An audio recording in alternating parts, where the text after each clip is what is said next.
These portals are your conduit between the spectral and material realms. With their aid, you may gather matter and will yourself to become manifest in the physical world. This is taxing, however. Your strength must first be fully restored. You require no conduit to return to this plane. You may abandon your physical body at any time.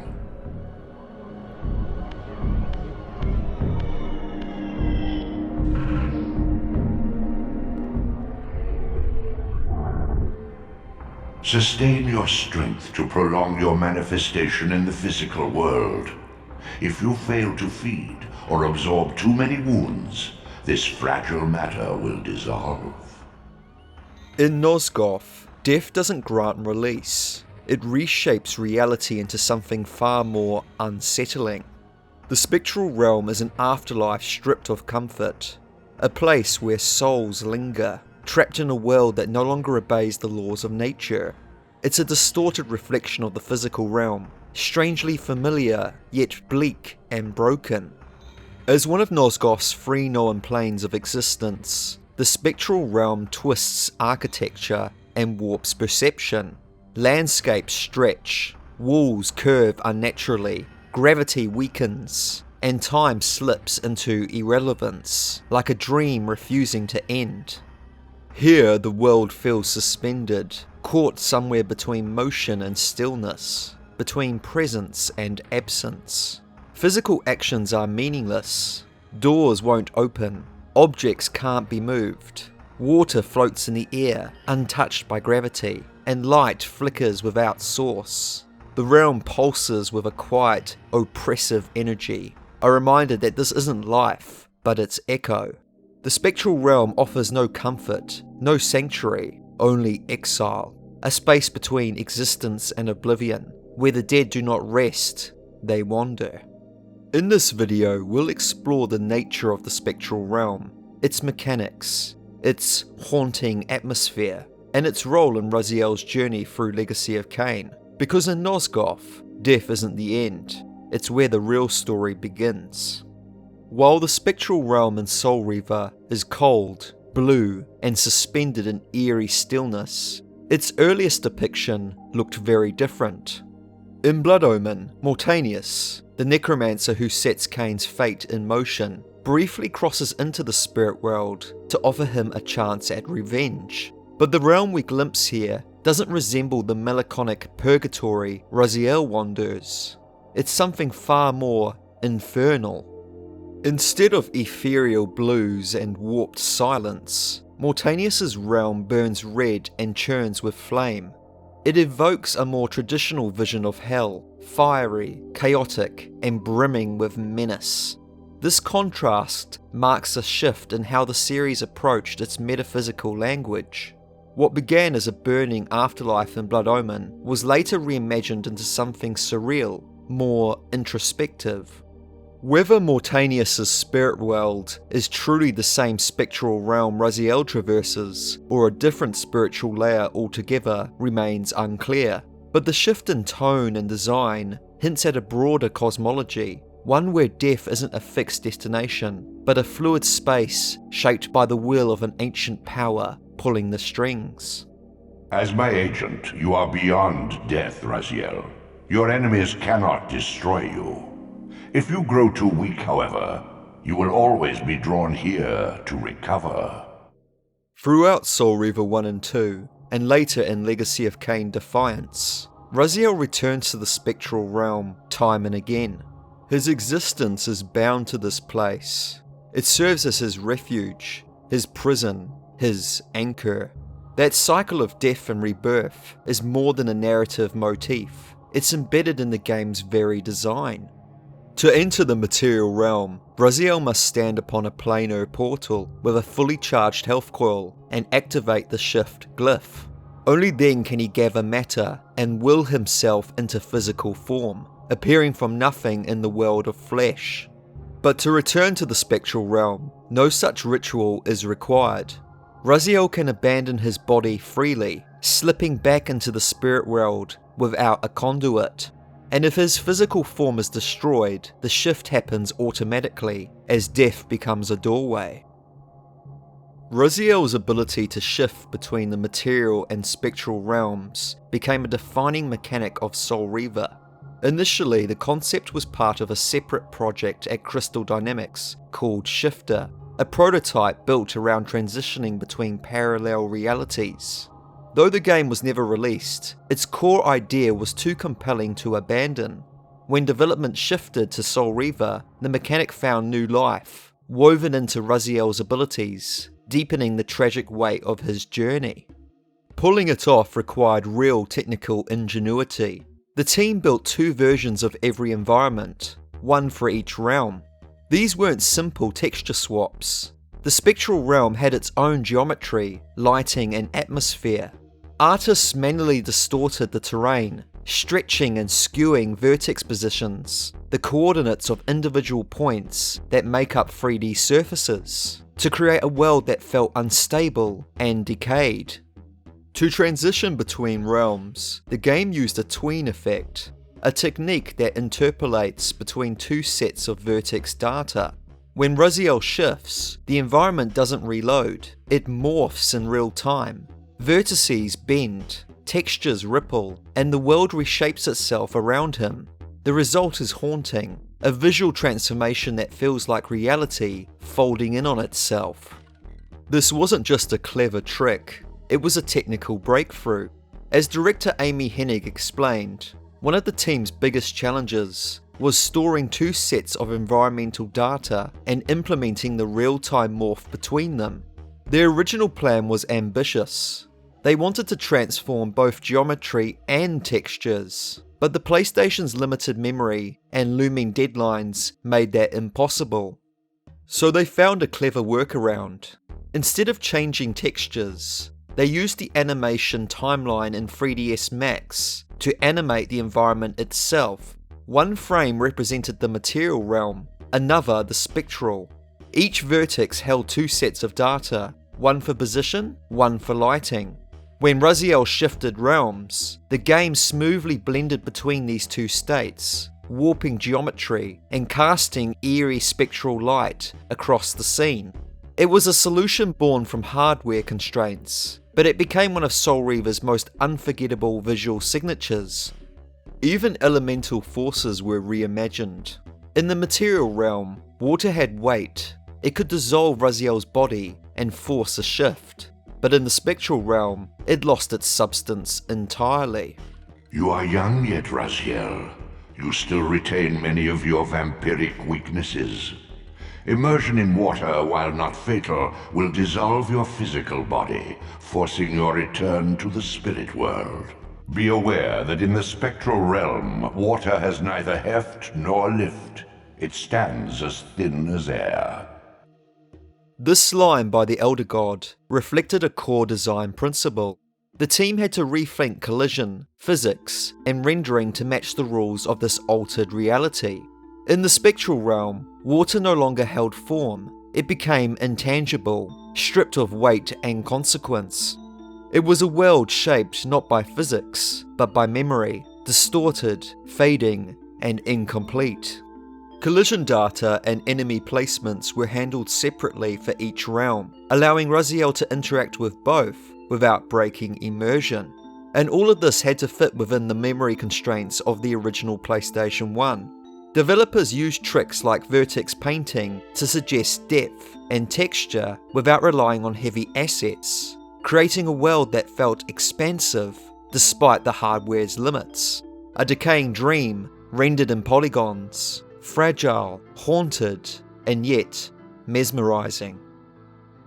But the spectral realm isn't just a decaying dream, it's inhabited, and not by benevolent spirits, but by scavengers. What scabrous wretches are these? Sluagh, the scavengers of the underworld. Their feral hunger has claimed countless souls, spirits who now shall never find their rest. The Sluagh are the bottom feeders of the spirit world, craven, cowardly, and always hungry. They prowl the spectral realm like jackals, preying on lost souls, and fleeing from anything stronger. Encountered exclusively by Raziel, they appear in every era across Soul Reaver 1, 2 and Defiance. Unlike other spectral entities, the Sluagh aren't connected to the Elder God. He considers them vermin, unworthy of redemption, and fit only for consumption. They thrive by feeding on weakened spirits to replenish their strength, and if Raziel doesn't consume them first, they'll cannibalize each other. It's a grim ecology, one where even death offers no peace. On a technical level, the Sluagh are a clever design choice. They're the first enemies Raziel encounters, and they teach players the rhythm of spectral combat, which is to weaken, consume, and survive. When near death, they turn transparent and flee, forcing Raziel to chase, or risk losing the soul energy they carry. When encountered in packs or cornered, they're brazen, clawing, and swarming with feral desperation. Alone, they're cagey and evasive. Later games of the series introduce variants like the bipedal Sluagh with jittery movements, and the more powerful quadrupedal greater Sluagh that are faster and more aggressive. In Legacy of Kain Defiance, only the hunched bipedal form remains, though they appear more exaggerated and grotesque than their prior incarnations.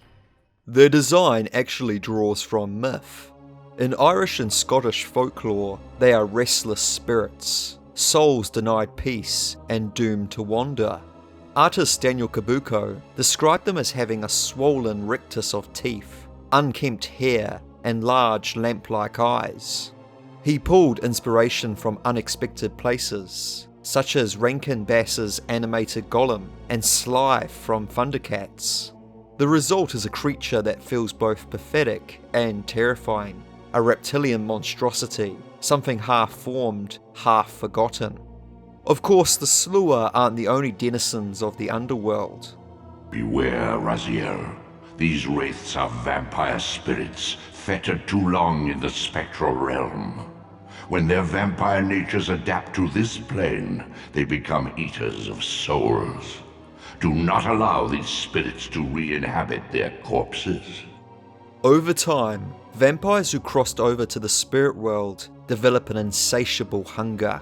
No longer thirsting for blood, these spirits feed on souls, and if Raziel isn't vigilant, they can slip back into their corpses in the material realm and begin to regenerate, becoming dangerous, revived vampires. To achieve this, the cause of death must be reversed. Say a vampire was impaled by a stake, remove that stake, and the body becomes a vessel once more. But what returns isn't just a vampire, it's something more.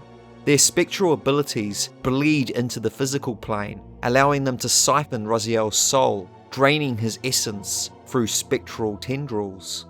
It should come as no surprise to anyone. This is Nosgoth after all, where even the soul can adapt, evolve, and return with new hunger. But vampire wraiths are just one thread in the Spectral Realm's tapestry. As Raziel's journey deepens, he eventually encounters something alien and more dangerous: the Archons. As spiritual successors to the vampire wraiths in Soul Reaver and the greater Sluagh in Soul Reaver 2, the Archons rise as apex predators in Defiance. They are spectral envoys of the Elder God, relentless, and bound to their master in a symbiotic manner, much like Raziel. These creatures drift through the currents of the spectral plane with eerie grace, hunting souls with quiet precision. Their design is quite unsettling, part cephalopod, part crustacean. Their bioluminescent bodies ripple with light as they feed while their sinuous limbs coil around their prey. As I emerged, I was granted a vision of what I would become if I did not escape the Spectral Realm. For these too were agents of my master, hunting the lost souls that struggled to escape the endless twilight of the underworld. There are two known types. The Reaper Archon is sleek and shark-like, built for speed. It glides through the spectral currents, striking fast and vanishing just as quickly.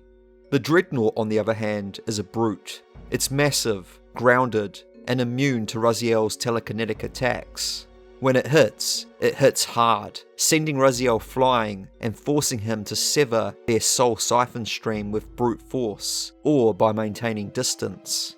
Upon defeat, the dreadnought collapses into a puddle of bright liquid, which suggests that its form may have never been stable to begin with. In ancient Greek, the word Archon means ruler or magistrate. In Gnostic tradition, however, the term carries darker weight. Archons are demonic entities, subservient to the embodiment of evil. They guard the thresholds between realms, keeping souls trapped.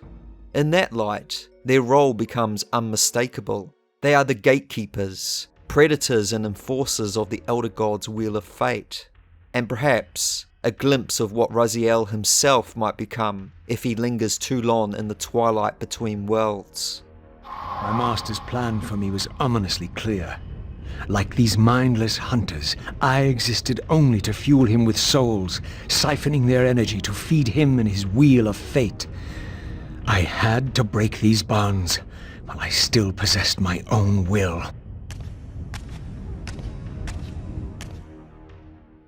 You know, something I've always been curious about is how Raziel's appearance persists across realms. I've often wondered why the spectral and physical realms preserve his broken body so faithfully. Why does his soul cling so fiercely to the remnants of a form long since destroyed? By the time of Defiance, Raziel's ability to manifest is no longer granted by divine favour. The Elder God, displeased with his defiance, denies him access to the planar portals. Raziel must now inhabit rotting corpses to cross into the material realm, an act that feels less like resurrection and more like possession.